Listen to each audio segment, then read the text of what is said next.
शाम के भव्य दर्शन करिए और भव्य शाम की रोचक बातों को जानिए। आज हम बात करेंगे आमलकी एकादशी या रंगभरी एकादशी के बारे में। तो सबसे पहले बात करते हैं आमलकी एकादशी के बारे में। तो आमलकी एकादशी की पौराणिक कथा के अनुसार प्राचीन काल में चित्रसेन नाम का एक राजा था। उसके राज्य में एकादशी व्रत का बहुत महत्व था। राजा समेत सभी प्रजा एकादशी का व्रत बहुत ही श्रद्धा और भावपूर्वक किया करते थे। राजा चित्रसेन को आमलकी एकादशी के प्रति बहुत गहरी आस्था थी। एक बार राजा शिकार करते हुए जंगल में बहुत दूर निकल गए। उसी समय कुछ जंगली और पहाड़ी डाकुओं ने राजा को घेर लिया और शस्त्रों से राजा पर प्रहार करने लगे। परंतु जब भी कोई डाकू राजा पर शस्त्रों से प्रहार करता, वह शस्त्र ईश्वर की कृपा से पुष्प में परिवर्तित हो जाते थे।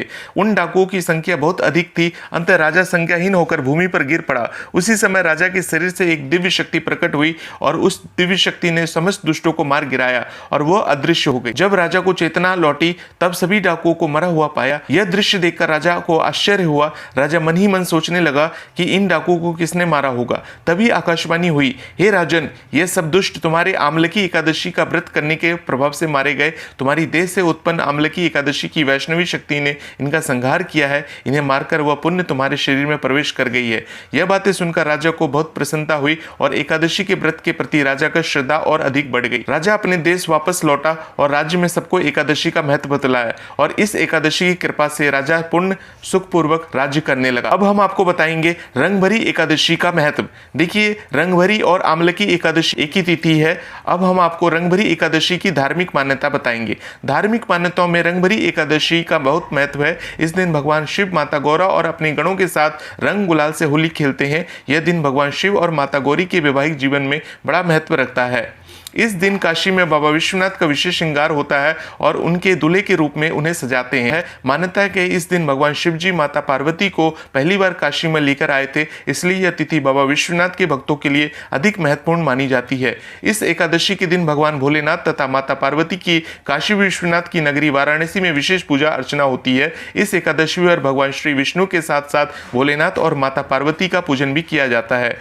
हर साल फाल्गुन मास के शुक्ल पक्ष में रंगभरी या आमलकी एकादशी मनाई जाती है। रंगभरी एकादशी के दिन काशी में होली का पर्व शुरू हो जाता है, जो अगले 6 दिनों तक मनाया जाता है। यह मान्यता भी प्रचलित है। अब हम आपको बताएंगे कि रंगभरी एकादशी या आमलकी एकादशी की पूजा विधि क्या है। रंगभरी एकादशी के दिन दैनिक कार्यों से निर्वृत्त होकर स्नान आदि करके पूजा स्थान पर भगवान शिव और माता गौरी की मूर्ति को स्थापित करें। अब भगवान शिव और माता गौरी को पुष्प, गंध, अक्षत, धूप, अबीर, गुलाल, चंदन और बेलपत्र आदि से पूजन करें। पूजा के समय माता गौरी को श्रृंगार सामग्री अर्पण कर सकते हैं। उसके बाद रंग और गुलाल भी अर्पण कर सकते हैं। फिर घी का दिया आप जला सकते हैं और उसके बाद कपूर से भगवान की आरती कर सकते हैं। उसके बाद आप एक मंत्र का जाप कर सकते हैं। ओम हूं जू सह का मंत्र आप जाप कर सकते हैं। आप 11 बार जाप कर सकते हैं। अब शिव पार्वती श्री हरि विष्णु के मंत्र स्तोत्र चालीसा का आपको पाठ करना चाहिए। रंगभरी या आमलकी एकादशी का कथा को आपको सुनना चाहिए या किसी से सुनना चाहिए। तो आप इन बातों को ध्यान में रखेंगे तो बाबा श्याम और भगवान विष्णु भगवान की कृपा आपके ऊपर बनी रहेगी। साथ ही माता पार्वती और महादेव की असीम कृपा के पात्र भी आप बनेंगे। तो इस तरह से आप फाल्गुन मास में पड़ने वाली ये आमलकी एकादशी तिथि या रंगभरी एकादशी तिथि को आप व्रत करिए और भगवान को इस व्रत को समर्पित करिए। बाबा श्याम की कृपा आप सभी पर बनी रहे। जय श्री श्याम।